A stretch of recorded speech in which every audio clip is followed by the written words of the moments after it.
Salam sejahtera, terima kasih karena bersama dengan saya di Nazilin Unity Channel. Ini satu lagi kejutan paling besar dalam kes Najib. Bekas pengerusi 1MDB tak puas hati dana 700 juta ringgit dialihkan, kata saksi.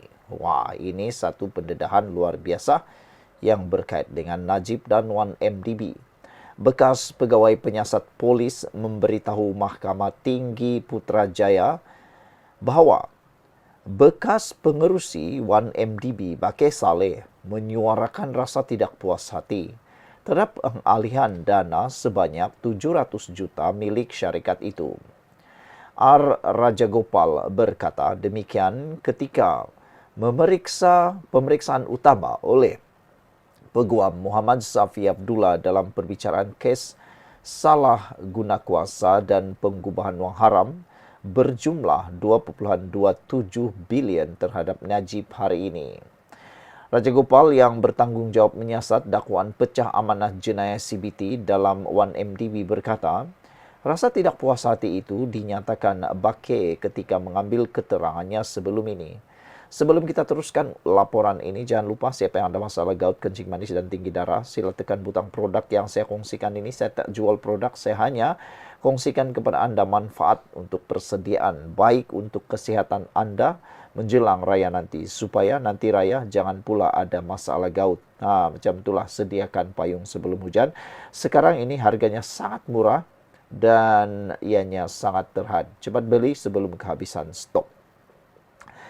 Kita teruskan, Rajagopal memberitahu Hakim Colin Lawrence Sequeira bahawa Bakir berkata, dia dan lembaga pengarah tidak berpuas hati dengan sifat perjanjian usaha sama 1 bilion Amerika Syarikat dolar yang ditandatangani 1MDB dan Petro Saudi International Limited PSI pada September 2009 serta pengalihan 700 juta AS dolar yang sepatutnya untuk usaha sama tersebut.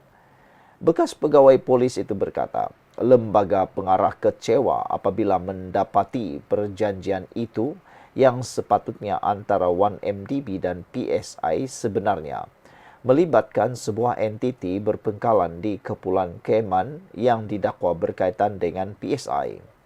Ketika polis merakam kenyataan mereka, Bakir dan ahli lembaga lain, pemahaman mereka adalah perjanjian itu antara 1MDB dan PSI. Oleh itu, apabila saya merakam kenyataan Bakir, dia tidak berpuas hati dengan perjanjian tersebut dan kemana perginya 700 juta AS dolar itu, kata Rajagopal. Dia menambah bahawa 700 juta AS dolar tersebut akhirnya berakhir di dalam akaun entiti luar pesisir Goodstar Limited yang dikaitkan dengan individu utama skandal 1MDB, Low Tiak Jo atau Jolo. Sepanjang perbicaraan 1MDB, Bakir dan bekas CEO 1MDB, Sahrul Azral Ibrahim Helmi, yang menjadi saksi pendakwaan, memberi keterangan bahawa lembaga pengarah tidak berpuas hati dengan pengalihan dana tersebut. Bakir juga sebelum ini memberi keterangan bahawa dia menghantar pesanan SMS kepada Najib mengenai isu dalam 1MDB, namun bekas Perdana Menteri itu didakwa tidak memberi sebarang maklum balas. Bakir kemudian meletakkan jawatan sebagai pengerusi syarikat itu pada akhir Oktober 2009. Bagaimanapun, Najib dalam pembelaannya berkata Bakir sepatutnya cuba bertemu dengannya untuk membincangkan isu berkaitan 1MDB, bukan hanya menghantar SMS. Sejak perbicaraan bermula pada 2019, bukti lisan dan dokumen telah dikemukakan di mahkamah untuk menunjukkan Goodstar pada satu ketika pernah digambarkan secara salah sebagai anak syarikat PSI. Pasukan pembelaan Najib pula berhujah bahawa dia tidak mengetahui atau terlibat dalam sebarang salah laku di 1MDB dan penyelewengan dana didalangi sepenuhnya oleh Jolo serta anggota pengurusan 1MDB. Bagaimanapun, pasukan pendakwaan mendakwa tindakan Jolo di 1MDB dilakukan dengan restu Najib. Pada 30 Oktober tahun lepas, Mahkamah memerintahkan Najib membela diri atas 4 pertuduhan salah guna kuasa 21 pertuduhan penggubahan wang haram membabitkan 2,27 bilion ringgit daripada 1MDB. Sekira memutuskan pihak pendakwaan berjaya membuktikan kes prima facie terhadap Najib berdasarkan keterangan kira-kira 50 saksi. Selain Bakir dan Sahrul, saksi pendakwaan lain termasuk bekas anggota pengurusan NMDB antaranya bekas Ketua Pegawai Kewangan Azmi Tahir dan bekas penasihat undang-undang Jasmine Low. Antara awal Disember tahun lalu hingga akhir tahun ini, Najib menghabiskan 26 hari di kandang saksi bagi mencabar kes pendakwaan dan menimbulkan keraguan munasabah. Antara hujah pembelaan Najib adalah dia dijanjikan derma oleh mendiang Raja Abdullah dari Arab Saudi dalam satu pertemuan di Riyadh pada tahun 2010. Pendakwaan dikendalikan oleh Timbalan Pendakwa Raya Ahmad Akbar Garib. Sekian dulu untuk kali ini. Jangan lupa tinggalkan komen Anda, tekan butang subscribe. Bye-bye. Salam sejahtera, terima kasih karena bersama dengan saya di Nazilin Unity Channel. Kali ini, Perikatan Nasional betul-betul kantoi tak boleh mampu jawab lagi. Ini apabila bakal berlaku pilihan raya air kuning tak lama lagi. Yang mengejutkan ialah apabila Perikatan Nasional dicabar, namakan calon Perdana Menteri dan Menteri Besar Perak.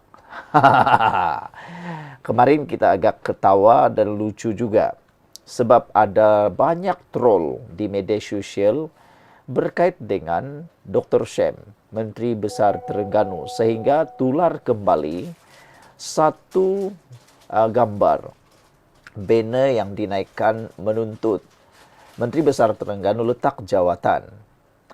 Apabila banner itu keluar, ramai yang cuba troll Menteri Besar Terengganu itu sebagai Perdana Menteri yang bakal gagal kalau dinamakan Perdana Menteri.